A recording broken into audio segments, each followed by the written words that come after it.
Salut à tous, bienvenue sur Esprit Dog. Aujourd'hui, je vous présente le Pinscher. Retrouvez Esprit Dog et des centaines de vidéos sur YouTube, Facebook et Instagram. Abonnez-vous. Et n'oubliez pas, nos formations en ligne sont là pour vous aider à éduquer facilement votre chien ou votre chiot. Rendez-vous sur espritdog.com. Alors, dans la famille du Pinscher, aujourd'hui, je vous présente le Pinscher nain. Qu'est-ce qu'on peut dire de ce petit chien-là? Alors, petit 1, il a sale caractère. On va pas se raconter n'importe quoi. Il est l'archétype même du petit chien qui se la raconte, qui se la ramène tout le temps et qui pense qu'il est très grand. Alors pourquoi il pense qu'il est très grand? Parce qu'en fait il a un grand frère qui s'appelle Doberman. Le souci c'est qu'il est comme un Doberman dans la tête, en un peu plus concon, mais surtout en beaucoup plus petit. Mais ça ne veut pas dire moins courageux, parce que là pour le coup il y va. Moi je vais vous dire un truc, heureusement que les Pinschers sont pas comme les fourmis, parce que sinon ils envahiraient le monde. On s'en sortirait plus et les chiens s'en sortiraient plus. Et forcément, c'est aussi un peu une caricature, c'est une image. Là l'idée c'est juste de vous faire comprendre que il y a un vrai caractère, il y a un vrai tempérament, il y a vraiment quelque chose qui est inscrit. Et il faut être capable de l'apprécier. Si vous êtes capable d'apprécier d'avoir un petit chien, mais qui a besoin de vivre comme un grand, de se comporter comme un grand, et vous avez aussi un petit chien qui a besoin qu'on le respecte comme s'il était un grand chien, eh bien il faut accepter qu'il communique, qu'il grogne de temps en temps aussi, parce qu'il a vraiment ça le caractère, qui va, voilà, allez, il est exubérant, il aime bien parader, il aime bien bomber le torse, et si vous n'aimez pas les petits chiens qui aiment bien bomber le torse, eh ben, il ne faut pas le prendre. Mais attention, c'est en aucun cas un monstre, c'est en aucun cas un chien qui ne peut pas se promener avec d'autres chiens, c'est en aucun cas... Il peut tout à fait faire tout cela sans aucun problème, du moment qu'on s'y prend intelligemment. Il va falloir lui mettre une organisation de vie, une façon de vivre qui va lui permettre de trouver sa place dans son foyer, dans votre famille, pour qu'il arrive à s'épanouir, à savoir ce qui est autorisé, ce qui ne l'est pas. Si vous ne mettez aucune règle, si vous ne mettez aucune limite, il va se dire s'il n'y a pas de limite, tout est à moi et je fais tout ce que je veux. Là, l'idée, c'est d'arriver à mettre un cadre de vie intelligent, correct, structuré, qui lui permette de s'épanouir et de savoir où est-ce qu'on peut aller et où est-ce qu'on ne peut pas aller. Vous avez un petit chien qui a un rapport poids-puissance qui est très intéressant. Il est vraiment très performant, ça veut dire qu'il est très endurant, il est explosif, il est capable d'aller très vite sur de courtes distances, mais il est capable aussi d'être endurant et donc de parcourir de grandes distances. Si vous lui faites faire que le tour du pâté de maison tous les jours, eh bien vous aurez des Pinschers qui ne seront pas intellectuellement stables. Ils vont en fait avoir une déficience et un déficit physique, psychologique, qui vont entraîner des troubles de comportement. Donc, ce chien-là doit être avec des gens et dans des familles qui leur font faire des choses. Vous devez vous promener, vous devez aller vous balader sur de grandes distances, vous devez jouer avec, vous devez pratiquer des sports canins parce qu'ils sont très bons dans quasiment tous les sports canins et pourtant ils sont tout petits. La plupart des sports canins sont ouverts à toutes les races et il faut impérativement leur faire pratiquer ce genre d'activité. Tout comme le Pinscher est un chien très dynamique, très vif d'esprit, qui s'éduque très bien. On est là vraiment sur un chien qui va picorer son environnement, qui est très speed, très rapide. Donc, on met du rythme, on met de la vie, on met de l'intensité dans les séances que vous ferez avec lui. Et c'est comme ça que vous en tirerez le meilleur. On est sur un chien qui a besoin d'être socialisé. Quand vous récupérez votre Pinscher, vous récupérez un chiot qui va avoir l'impression d'être un adulte dans pas longtemps. Donc, on le prend, on sort et on lui présente des congénères. On présente toujours des congénères de toutes les tailles et de toutes les têtes. Parce que sinon, vous allez vous retrouver avec un chien qui n'acceptera que les petits, ou que les moyens, ou que les grands. Ou alors, si vous lui présentez que la même race, eh bien les autres races, il n'arrivera pas à les lire, il ne les comprendra pas. Et ça, c'est vraiment quelque chose de fondamental. Donc, on socialise, on sort. La période d'imprégnation est indispensable entre 0 et 4 mois. On l'amène aussi en ville, on lui fait découvrir le monde. Et on n'oublie pas de faire quelque chose. C'est vrai qu'on oublie un peu, ou en tout cas, on passe assez vite dessus. C'est la découverte de la gestion des émotions et de la laisse. Et ça, c'est vrai que quand ils sont en laisse, ils ont tendance toujours un petit peu, surtout les petits chiens, à crier. Ils font ça la plupart du temps parce qu'ils savent que vous avez la laisse, donc le cordon ombilical. Et si jamais il devait y avoir un souci, vous partiriez au contact avec eux. Et donc en gros, ça les amène un peu plus grands qu'ils ne le sont. Et donc c'est là où il va falloir vraiment travailler correctement pour avoir des chiens stables, intelligents et qui sont capables d'aller quasiment partout. C'est un chien avec lequel vous allez pouvoir faire beaucoup de choses, qui a énormément de qualités et il faut vraiment que ces qualités soient mises en avant par des propriétaires qui ont conscience que quand on prend un Pinscher, on ne prend pas un petit chien, on prend un chien. Et bien maintenant, on va aller voir un passionné de la race, on va aller voir Sébastien. Dis-moi, première question, Pourquoi ces chiens? Alors au départ, je cherchais un chien de petite taille, mais Ouais. qui soit hyper demandeur d'activité. Donc j'ai cherché. Il a tombé, là.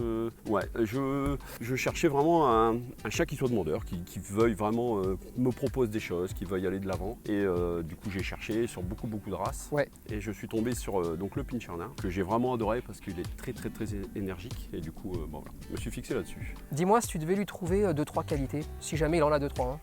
Alors il en a énormément. C'est un chien qui est hyper demandeur.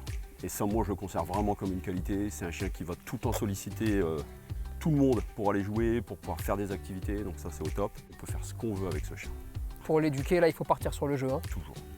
Ça tombe malade, ça ou pas? Alors personnellement, j'en ai jamais eu de malade. D'accord. Jamais. C'est vraiment une race hyper rustique. Il n'y Ok. a jamais rien. Dis-moi, quand les gens ils te voient dans la rue avec, ils te disent quelque chose? On s'est très souvent moqué de moi. C'est Parce vrai? que déjà, je suis grand et que le chien est tout petit.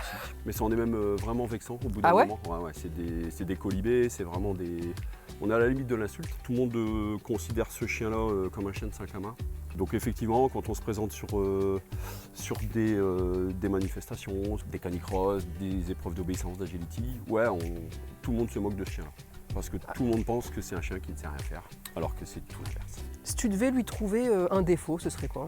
C'est un chien qui est hyper gourmand, mais qui peut aller jusqu'à l'extrême. C'est-à-dire que si le voisin met une gamelle pour les chats errants du quartier, Il va devenir fou. il va tout faire pour aller manger ça. C'est vraiment son gros défaut, c'est celui-là, c'est la nourriture. Après, c'est un ratier hein, à la base. Un Hein. ratier de base, ouais. Donc, tu vois, c'est le roi de l'évasion. C'est celui qui, quand il se fout un truc dans la tête, il va jamais l'enlever de sa tête. C'est ça. C'est-à-dire que s'il se dit je vais aller en face, t'as beau faire ce que tu veux, il va vouloir y aller tout le temps en face. Donc là, c'est aussi typique De la race. de la race. Hein. Toi, en balade, avec les autres chiens, ça va? Ouais, alors en balade, j'ai rarement de laisse. Généralement, la chienne, moi, je les laisse faire. C'est des chiennes qui sont très expressives. Donc, le Pinscher nain a tendance à vite exprimer ses sentiments. C'est pour ça qu'on dit que c'est un chien qui est aboyeur. Alors, effectivement, il aboie assez vite et fort, mais c'est juste en fait pour exprimer, mettre des distances ou au contraire marquer un stop et puis pouvoir repousser un autre chien. C'est un chien qui s'exprime. Et après, pour autant, il n'y a pas de bagarre, il n'y a jamais de chose, mais c'est un chien qui s'exprime beaucoup. Est-ce que tu penses que c'est un chien, enfin, même comme beaucoup de chiens, mais il faut le laisser s'exprimer? Oui. Parce que si tu ne le laisses pas s'exprimer, il reste en laisse. S'il reste en laisse, il développe des troubles de comportement. Il est frustré. Il est frustré, il fait n'importe quoi, il se dépense pas. Et donc le jour où tu vas le laisser se dépenser, il va faire un carnage sans nom. Et il va se décharger autrement. Niveau entretien, il y a du boulot ou pas? C'est un chien à poil court, donc un peu de brossage régulièrement, parce que malgré tout, les 2 périodes de mue, elles sont quand même conséquentes, ces chiens-là. D'accord. C'est un poil qui est un petit peu dru. C'est une saloperie de poil. Autant que le schnauzer. Non, non, Ouais, dis-le. ouais. C'est une Je saloperie de dirais poil pas. qui rentre dans le corps. Hein. Qui rentre dans le corps, dans les habits, dans les Ah canapés. putain, c'est un enfer. C'est ça. Ça traverse les murs même. C'est un poil qui est un peu dru, donc il faut régulièrement le brosser. Un tout petit peu les yeux, parce que comme c'est un chien qui est assez bas au niveau de la taille, il a tendance à prendre parfois des petits morceaux d'herbe ou des petites choses dans les yeux. Donc un petit entretien à faire, à part ça, rien. Pas de sous-poil hein, chez lui. Non. Ça veut dire que le froid, Il faut faire très attention. hein, c'est compliqué ça. Hein. Je fais très attention, c'est à l'entretien des oreilles, notamment en période hivernale, parce que les oreilles elles sont très grandes par rapport à la taille, parce que comme c'est un ratier, c'était dans le but d'entendre Bien sûr. les rongeurs. Et l'irrigation en sang, elle n'est pas nickel au niveau des extrémités. Donc très régulièrement l'hiver, il faut penser à hydrater et à graisser les oreilles. Alors, Voilà. Ça c'est la petite spécificité de la race par rapport à la taille des oreilles. souvent quand on a un petit chien, c'est peut-être de là que tout découle. T'as souvent les gens qui portent leur chien, ou qui ont peur, ou qui savent pas trop faire. Tu penses que c'est une bonne idée toi déjà de le porter? Bah non, parce qu'en fait le chien il a 4 pattes de base, c'est pour marcher, donc il n'y a pas de nécessité à le porter. En plus, il a le caractère qui lui fait qu'il est tout à fait capable de s'exprimer avec ses congénères. Donc on n'a vraiment aucune raison de porter ce type de chien. Il n'y a vraiment aucune raison. Il est hyper endurant, il peut marcher des balades complètes avec vous sans aucun souci. Donc c'est un chien qu'il faut laisser s'exprimer et marcher tout à fait normalement. Je vois beaucoup de gens qui le mettent dans des poussettes ou dans des sacs, espèces de sacs à main adaptés pour le chien. On va faire que renforcer ce côté du chien où il aura tendance à ne pas s'exprimer, il aura tendance à ne pas aller envers les autres. Du coup, il va se créer lui-même une propre peur et du coup, on va avoir un chien qui va encore plus aboyer, qui va encore plus être frustré et qui du coup va encore plus décharger à la maison. Je pense qu'il faut vraiment le laisser aller, même s'il y a des grands chiens autour. Au contraire. Il faut le laisser aller justement, qu'il voit que c'est congénère. Surtout quand il est petit, hein. C'est quand il arrive. Hein. C'est le plus facile. De Hein. la base. Il débarque et on va se promener. Hein. C'est ça. Et toi, ce chien-là, tu le conseillerais pour quel type de personne justement? Alors je le conseillerais pour toute personne qui est vraiment active, que ce soit de jeunes actifs, que ce soit des adultes avec enfants. À partir du moment où on est capable de lui donner de quoi se dépenser physiquement et mentalement, ça correspond à tout le monde. Et à l'inverse, je le déconseille aux gens qui sont plutôt casaniers, les gens qui n'ont pas le temps, qui le soir préfèrent rester à la maison dans le canapé. Ça vraiment je le déconseille parce que c'est un chien qui a besoin de se dépenser cette énergie qu'il a. Toi, tu fais quoi avec ce chien? Des 2 chiennes avec laquelle je fais du sauvetage, en décombre, en piste et en castage. Et avec la 2e chienne, j'ai fait du canicross. Super. Alors c'est pareil, hein, on ne fait pas des temps extraordinaires parce que c'est pas un chien qui tracte. Mais on est vraiment dans le plaisir. La chienne est également dans le plaisir parce que c'est un gros caractère, ils ont un vrai plaisir de compétition. Et quand on a un binôme qui est devant nous, eh ben, elle va pousser pour essayer de le dépasser. Au passage, si Elle va essayer de choper le chien au passage. un petit discrètement, mais elle le montre bien. Elle montre que celle qui est dominante au niveau de la course, et elle va montrer que voilà, c'est elle la patronne, c'est elle qui passe devant. Si tu devais avoir le mot de la fin, ce serait quoi?